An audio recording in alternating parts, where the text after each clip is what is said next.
Hi everyone, welcome back to my YouTube channel. Thank you so much for subscribing. If you haven't yet, please subscribe.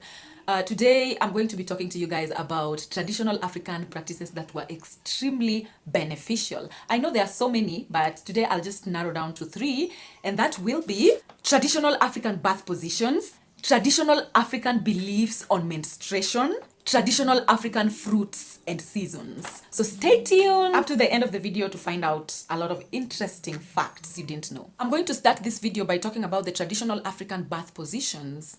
And before we begin, I would like to compare. The main difference between the traditional African bath positions and the modern bath positions is that the traditional ones used gravity, while the modern ones doesn't rely on the use of gravity. And also the traditional African bath positions were active, and the modern bath positions that we use nowadays are mainly passive. Many ancient African cultures used upright, kneeling, squatting, all fours, side lying, or asymmetric positions. So what are the benefits of the ancient African bath positions compared to the modern bath positions? Active ancient positions offered increased room in the pelvis, causing less pain, while the modern passive positions involves putting the knees strongly apart, which narrows the pelvic outlet in the back, giving less room for the baby to come out. Ancient bath positions allowed labor to be more shorter, and the risk for cesarean was very low, unlike in modern birth positions where the risk for cesarean is quite high and labor takes longer.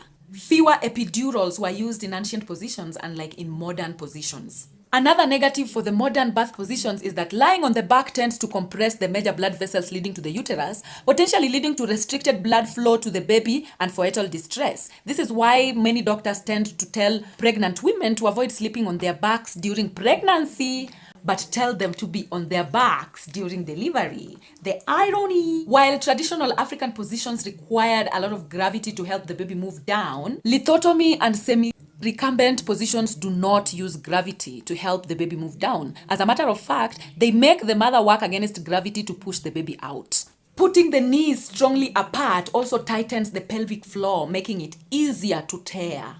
Our second topic is going to be about traditional African fruits and seasons. And I'm here to tell you that Africans rarely grew fruits because fruits came with seasons, and they came to protect Africans from diseases that came with those seasons. Seasonal fruits were highly valued in Africa because they boosted immunity and kept away unwanted infections. Mango was a hot season fruit that helped the body fight the heat by preventing heat strokers, because eating mangoes scientifically lowers the body temperature and keeps you cool. Melons are filled with water that kept you hydrated and relaxed in hot and dry seasons. Papaya is a cooling fruit that protects the skin from damage in hot climates. Pineapples were mainly abundant in the beginning of the year during hot and wet seasons.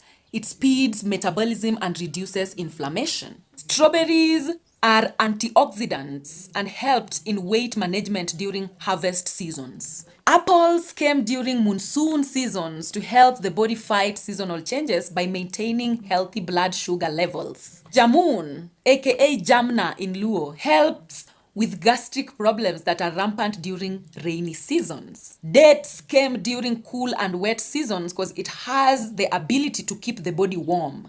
Oranges also came during cold seasons because it is rich in vitamin C and protects the skin from damage. Grapes have the ability to maintain body temperature and keep the heart healthy.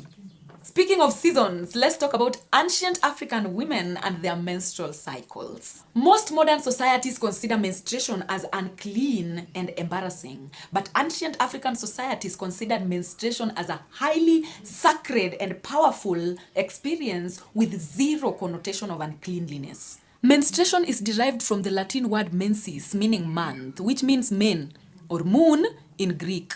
In Luo, menstruation is called the Due. Due is a Luo word for both month and moon. So from here, we can already tell that female menstruation has everything to do with the moon in the sky. Women are cyclic beings guided by the cycle of the moon, and the womb renews itself every month with the same energetic properties of rebirth, creation, and life. In ancient African cultures, menstrual rituals were experienced by women as protective and empowering rituals. It offered women a safe space from the male gaze, unwanted sex, and domestic demands by isolating them in the menstrual huts. Menstrual huts were referred to as the most holy places and were respected by men. Women in ancient Africa with sinking periods would gather together and bleed on the ground with the belief that menstrual blood needed to be returned back to earth as a way of keeping women in touch with their ancestry.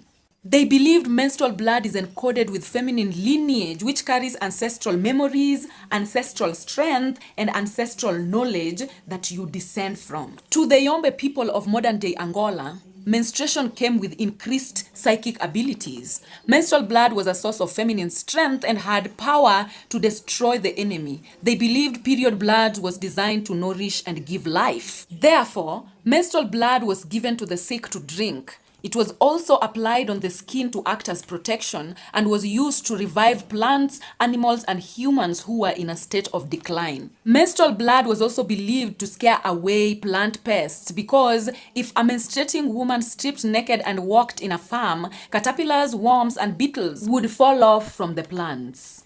It was only during the patriarchal era that the menstrual blood started being viewed as a danger to the male power, and menstruating women started being viewed as dangerous to the society. But up to today, there are still African healers who use menstrual blood as the most powerful charm to either build or destroy. But a French anthropologist, Claude Lévi-Strauss, expressed that unless women's periods are carefully monitored and synchronized, the universe might descend into chaos. Thank you so much for watching and see you next time. Bye!